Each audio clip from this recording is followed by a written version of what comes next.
नालासोपारामधल्या dumping ग्राउंडवरील तोडक कारवाईला सुरुवात झाली आहे। इमारतीमध्ये रहिवाशांना घराबाहेर काढण्यात आलेलं आहे। घर तुटणार म्हणून रहिवाशांच्या मनात भीती निर्माण झाली आहे। रहिवाशी आपापलं सामान घराबाहेर काढतायत। तगड्या पोलीस बंदोबस्तात ही कारवाई होतीये। आढावा घेतलाय आपले प्रतिनिधी संदीप गायकवाड यांनी।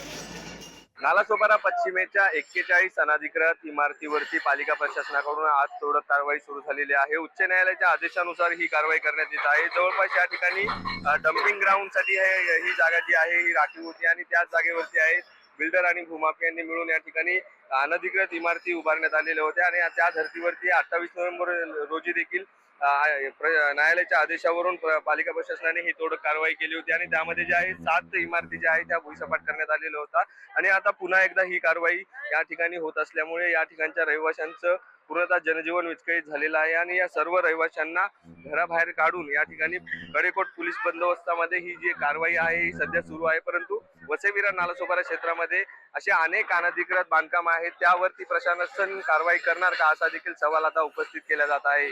व्हिडिओ जर्नलिस्ट किरण सह संदीप गायकवाड, लोकशाही मराठी, नालासोपारा।